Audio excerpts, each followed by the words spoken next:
Bayangin alat masak gini, lampu bohlam, sama kaca HP lo itu berhubungan semuanya.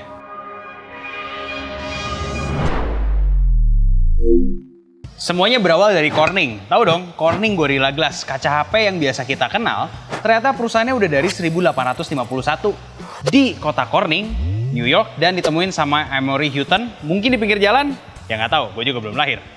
Mereka tuh fokusnya buat kaca, dan salah satunya bohlamnya Thomas Edison. Ini LED sih, tapi ya, lu tau lah, pokoknya intinya koneksinya kenceng nih orang. Makanya cuannya tuh strong to the moon, karena setengah bisnis Corning pada tahun itu dibiayain dari jualan kaca bohlam. Sampai bisa ngebayarin researcher namanya Dr. Eugene Sullivan buat fokus nge-research perkacaan sampai hasilnya Pyrex di 1915.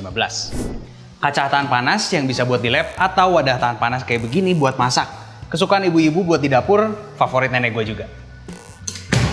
Terus 1945 Indonesia merdeka bro. Nggak ada hubungannya sama video ini sih, cuman sekalian lewat timeline. Cinta Indonesia. Lanjut, memang pada dasarnya koneksinya tuh kuat dan barangnya juga bagus, nggak kaleng-kaleng. Tapi kaca-kaca, di tahun 1961, kacanya tuh dipakai di roket Gemini sama Apollo punya NASA. Nah, tahun depannya mereka tuh bikin Camcor. Ya, gitulah, gue bingung bacanya gimana. Intinya, ini kaca mobil yang lebih tipis, ringan, dan lebih aman buat pengendara. Tapi di tahun 1970 pas debut, belum ada regulasi kendaraan tentang keamanan kaca mobil. Jadi ngapain produsen mobil beli yang lebih mahal kalau bisa yang lebih murah?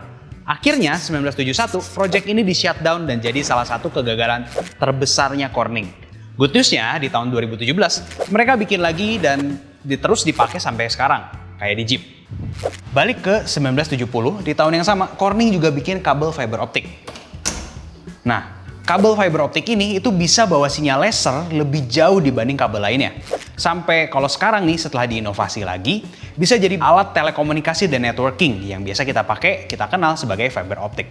Cuannya kan makin strong tuh. Nah, mereka tuh inovasi terus, bikin berbagai perkacaan dari alat-alat lab sampai ke lensa teleskopnya Hubble. Nah, sampai di tahun 2007 datanglah the one and only the godfather of Apple yang sekarang udah almarhum, Steve Jobs, yang minta Corning buat ngebuatin kaca buat iPhone pertama yang pada zaman itu HP-HP masih pakai layar plastik yang kalau dipencet itu ya sedikit emosi lah. Dan disitulah lahir Corning Gorilla Glass yang kita kenal sampai sekarang ini dan dipakai di berbagai macam gadget, laptop, HP, jam, atau bahkan TV. Walaupun namanya Corning Gorilla Glass, dibuatnya tuh nggak dari gorilla, apalagi dari King Kong. Karena pada dasarnya ini tuh kayak Prince Rupert's Drop. Tapi ya lebih cakep aja hasil research dari Camcor yang dikembangin sampai bisa buat kaca yang tipis dan kuat. Tapi balik lagi kayak yang dibilang Om Botak yang satu lagi. As we all know, glass is glass and glass breaks. Kaca Gorilla ini tetap bisa rusak, pecah, apalagi kalau HP lu jatuhnya nggak sengaja. Soalnya kalau sengaja biasa aman-aman aja. Itu misteri ke-8 dunia ini. Aneh emang. Inilah yang gue suka dari industri teknologi zaman Steve Jobs. Di mana satu perusahaan berinovasi dan bersaing, jadi ada kemajuan teknologinya di balik saintis yang meres otak mereka. Kayak Apple mulai pakai Corning Gorilla Glass, sampai banyak brand juga ngelakuin hal yang sama. Asal jangan kayak yang satu ini aja. Nggak maju-maju bos.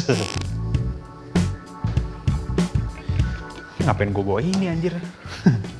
Zaman sekarang sih perusahaan yang gue tertarik banget benernya ya itu Huawei.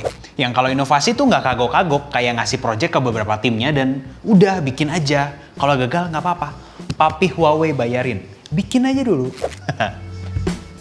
Dan ini topik yang menarik, gue mau bahas aja biar lu tahu juga kalau kaca HP lu, fiber optik, glass Pyrex, lampu bohlam itu dari perusahaan yang sama, Corning yang udah 170 tahun lebih. So, segitu aja sebenarnya, not so little fun fact dari gue. Kalau lu ada bahasan buat video selanjutnya, boleh komen aja. Kalau suka video kayak gini, boleh like dan subscribe juga biar nggak ketinggalan video selanjutnya. Terutama shorts kita yang banyak. Gue Erik, host Interstek Media. Balik kerja lagi dan kalau ada ide, boleh makanya. See you on the next video.